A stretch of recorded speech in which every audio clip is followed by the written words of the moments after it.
je suis en compagnie de Victor Haïm et de ces deux charmantes comédiennes, Sandrine Chauveau, et Marie Delaroche.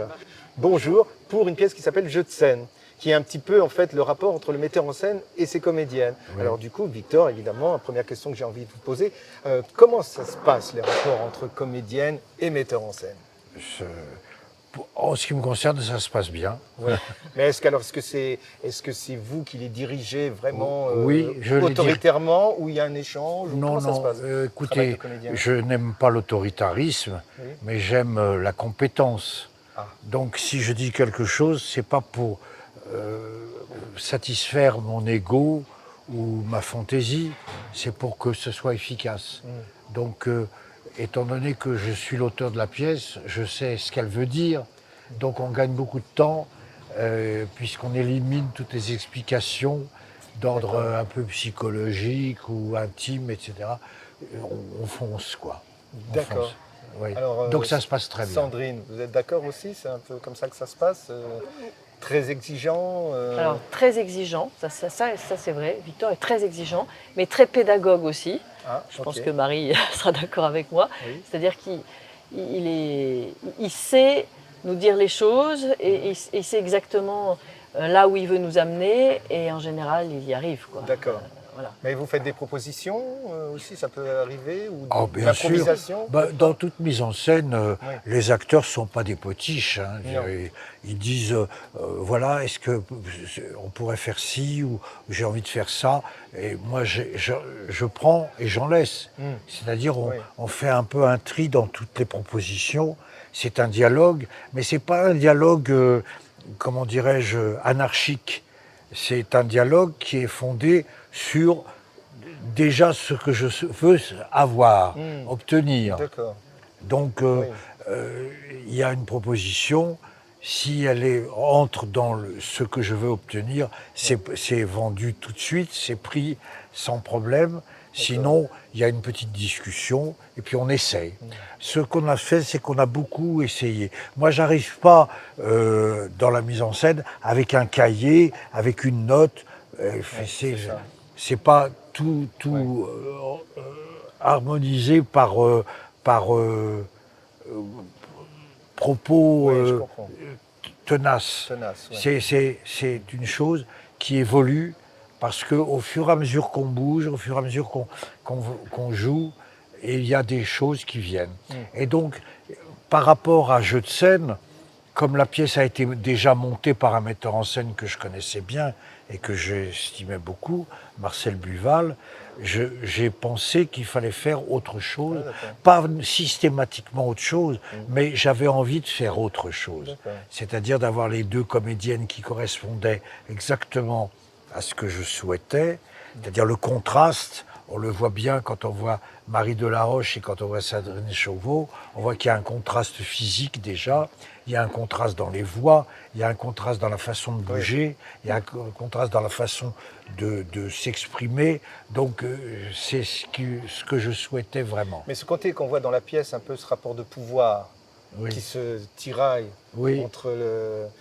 entre l'auteur ou le metteur en scène et les comédiens, ça existe ça? Oui, mais il n'y a pas eu ça avec Victor, absolument non, pas. Pas du tout. Non, il est charmant, Victor. Mais ça peut faire partie du jeu. Oui, mais Sandrine, il nous fait travailler. Moi, j'explore justement. Je suis quelqu'un qui va un peu partout avant d'arriver. Donc, j'avais jamais travaillé avec Victor. Et j'ai travaillé avec d'autres, mais avec Victor, c'est la première fois. Et au début, on était un peu déstabilisés l'un et l'autre. Parce que moi, comme je vous disais, je partais un peu à droite, à gauche. Mais finalement, on s'est retrouvés. Et c'est ça qui est formidable. Alors, comment vous êtes arrivé dans le trio là? Comment vous parce que moi, j'avais déjà travaillé une pièce de Victor, La valse du hasard, en 2015 et 2016. Et j'avais découvert son texte et moi j'étais franchement tombée amoureuse de son écriture et de ses textes. Magnifique, et voilà. Donc sincèrement, c'est tellement humain et tellement proche, vraiment. Donc il n'y a pas de conflit, il n'y a pas de. Ce qu'il faut obtenir, c'est que le combat violent qui se passe sur scène ne devienne pas un combat violent. Or, ça m'est arrivé. Ça arrive. J'ai eu des pièces qui ont été montées où les comédiens étaient non seulement à couteau tiré, ils avaient envie de se tuer. Et je les ai entendus le dire. C'était l'horreur. Et donc, Oh, bah, je ne veux pas dire le titre parce que c'est un mauvais le nom des souvenir. acteurs. Ça s'appelait... Oui. Non, c'était des acteurs qui n'aimaient pas la pièce, qui n'aimaient pas le metteur en scène, Ah ouais. qui ne m'aimaient pas. Ah. Enfin, c'était l'horreur. Ah, ça Donc, arrive. vivre ça, je ne veux pas. Vous voulez plus. Je ne veux Pour plus ça, le vous faire. jouez toujours avec Hein, les mêmes. je ne veux plus le faire. Je pense que si on s'explique, si on dit des choses en disant pourquoi on les fait et pourquoi on veut obtenir ce qu'on veut obtenir, il n'y a pas de problème. Je n'ai pas vu de comédiens se rebeller contre moi. Ok, Hein. d'accord. J'ai vu des comédiens un peu difficiles, que ce soit Robert Rich, Fabrice Lucchini, Pierre Ah oui, Santini. difficile, Lucchini. Lucchini, c'est un homme difficile à diriger parce qu'il se dirige tout seul. Il Et peut faire du Lucchini. il pense qu'il va vous diriger lui-même, il veut vous manipuler. Ah oui. Donc, c'est un très voilà. grand comédien, Il y a des c'est un bon comédien, il veut vous manipuler. Moi, je ne marche pas. Avec moi, ça n'a pas marché. Donc, Comment vous faites alors vous le... on lui dit assis là, couché, pas bouger. Très bien. Alors, on va parler un petit peu de votre dernière pièce que vous venez d'écrire. Oui. Alors donc, c'est formidable, vous écrivez encore et toujours. Oui, j'ai écrit encore, et j'écris en ce moment. Et vous écrivez en ce moment. Oui. Vous n'allez jamais vous arrêter. Non, je vais m'arrêter un jour parce que Pourquoi Dieu va me rappeler à lui, Aïe. comme on dit dans les milieux religieux. Oui, oui. Non, je vais m'arrêter. Je pense que je vais m'arrêter parce que je ne veux pas être en panne d'inspiration, avoir l'espèce de chape de plomb qui vous tombe dessus et qui dit « ça suffit, maintenant fais tes adieux, pars ». Tant que j'ai des idées, tant que j'ai envie de travailler avec des comédiens ou des comédiennes, je travaille. Et puis je vais m'arrêter, je ne sais pas quand. Pour l'instant, je n'ai pas envie. Ouais. J'ai pas envie parce que je suis en forme, je n'ai jamais que 90 ans dans quelques jours, donc 90 je vois pas pourquoi. Oh, mais C'est jeune, 90 encore. Oui, chez les j'ai Belges. compris. Mais alors, vous avez peur de la mort? Vous y pensez à la mort ou pas? Oui, C'est vrai j'y pense depuis que j'ai 15 ans, alors ça va Ah bon, bien. mais pas plus je me maintenant suis habitué. L'échéance se rapproche quand même. Ben, l'échéance, elle est là. Elle est là, elle est demain. Je peux demain Oui. dire C'est salut. Quel rapport vous avez par rapport à la mort? Non, Ben, je suis comme tout le monde, Ouais. je la crains. le mystère. Et puis voilà, c'est un grand mystère. Vous êtes croyant? Croyant en Dieu? Pas beaucoup, non. Non, je ne crois pas en Dieu. Ouais. Enfin, si Dieu est l'homme... Ou une vie après la mort? Oui, s'il y a une vie après la mort, si on retrouve ce qu'on aime, tout ça, je voudrais bien. Mais je ça, n'y crois ouais, pas vous du tout. croyez Pas du tout, du tout, du tout. Ouais.